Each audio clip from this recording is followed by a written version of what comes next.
चंपा एक छोटीशी गोंडस मुलगी होती जी विजयनगर मध्ये आपल्या आई वडिलांसोबत राहत होती. पण तिचा सगळ्यात चांगला मित्र तिचा उंदीर मिनी होता, ज्याच्या सोबत ती दिवसभर खेळायची.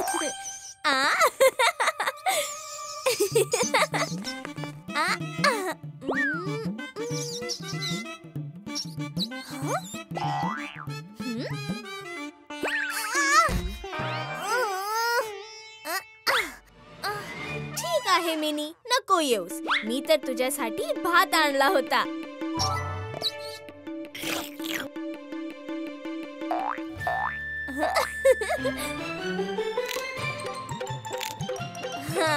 चंपा, लपून बस मिनी, लपून बस. ए चंपा, झालं तुझं खाऊ घालून? अगं, फक्त यालाच खाऊ घालत बसशील की घरात पण काही खायची व्यवस्था करशील?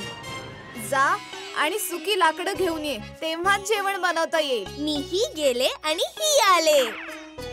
आणि हो, आज मी आणि मिनी खीर खाणार आहोत.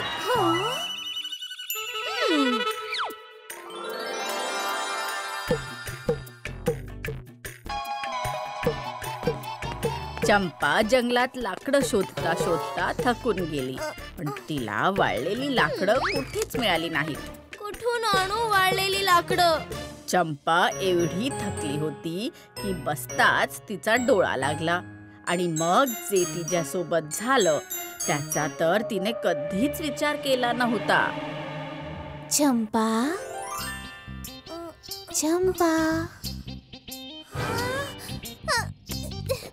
अगं मी तुझ्याशीच बोलतीये. तू बोलू कशी शकतेस? कारण तू मला ऐकू शकतेस. जर मी वाळलेली असते तर तुझ्या कामी येऊ शकले असते, पण माझ्या चारही बाजूला एवढी मोठमोठाली झाडं आणि झुडपं आहेत की सूर्याचा प्रकाश माझ्यापर्यंत पोहोचतच नाही. मग मी कशी वाळू सांग? कोणी या झुडपांना कापतही नाही. माझ्याकडे नको बघूस, माझी काही चूक नाहीये. हे बघ, मी तर स्वतःच ओली आहे, कारण माझ्यापर्यंत हे सूर्याची किरण पोहोचत नाहीत. पानं सुद्धा बोलतायत? हो, तू ऐकतेयस? याचा अर्थ मी बोलतेय. आणि हो, चूक सूर्याची आहे, माझी नाही. यात मी काय करू?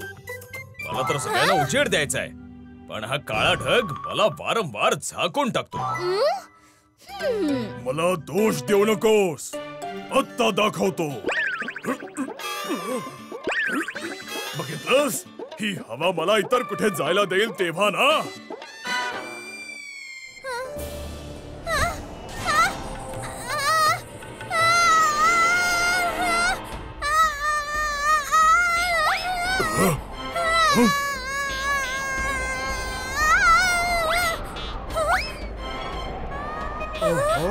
आता याच्यात मी काय करू?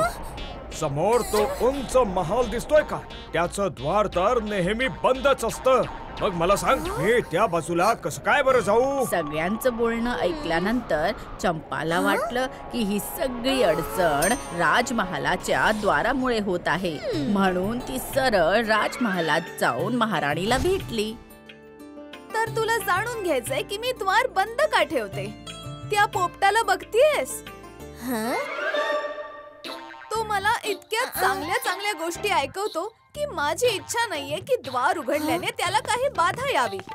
तर तू आहे अख्ख्या समस्येचं कारण. नाही नाही नाही नाही, मी तर स्वतः इथे समस्येपासून पळून आलो आहे. जंगलातल्या तलावाचा मालक सारखा सारखा माझ्या घरट्याला तलावात बुडवण्याची धमकी देत होता. चंपा जिथे कुठे जात होती तिथे तिला नव्या समस्येबद्दल कळत होतं, पण तिने पण ठरवलं होतं की ती सगळ्यांची समस्या दूर करूनच राहणार. मग तिला जंगलात जावं लागलं तरीही चालेल, आणि हा विचार करून ती पोपटाच्या सांगितलेल्या पत्त्यावर पोहोचली. म्हणजे पोपट इथे राहत होता. ह्याच तलावापासून ही सगळी समस्या सुरू झाली आहे.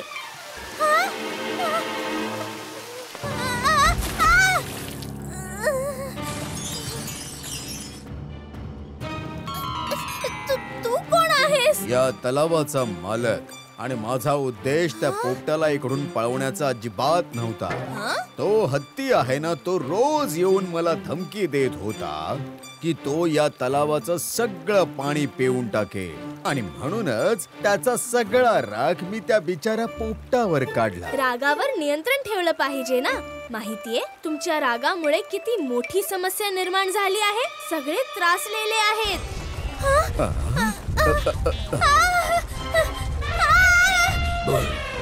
बोल, डंक मारू, डंक मारू. आज तर मी तुझ्यापासून माझा पिच्छा सोडवूनच राहणार. तू जर या तलावातलं सगळं पाणी पिऊन टाकलंस तर मग बाकीची जनावरं काय पितील? मग काय करू सांग? असा माझ्या शेपटीवर बसून मला डंक मारायची धमकी देतो. मी तर फक्त माझ्या अंगावर तलावातलं सगळं पाणी टाकून या सापाला वाहून देऊ इच्छितो, कारण माझी सोंड शेपटीपर्यंत पोहोचू शकत नाही ना. हत्ती राजा, आज सत्य सांगूनच टाकतो. मी तुला डंक मारायला नाही तर गावातल्या कुंभारापासून माझं रक्षण करायला तुझ्या सत्तेवर बसलोय. मी तर फक्त तिथे त्याच्या घरातल्या उंदराला खायला जातो, पण मला पाहताच मला तो मारायला धावतो. चंपाला कळतच नव्हतं की तिने नेमकं करावं तरी काय. सगळ्यांची स्वतःची समस्या आहे. माहित नाही कोण खरं बोलतंय आणि कोण खोटं. म्हणून ती सत्याचा शोध घ्यायला कुंभाराच्या घरी निघून गेली. त्या सापाने तर जीव नकोसा करून टाकलाय. जेव्हा पण येतो सगळी मडकी फोडून जातो. कितीही प्रयत्न केला तरी हाती लागत नाही. पण जेव्हा कधी सापडेल तेव्हा मात्र त्याचं काही खरं नाही.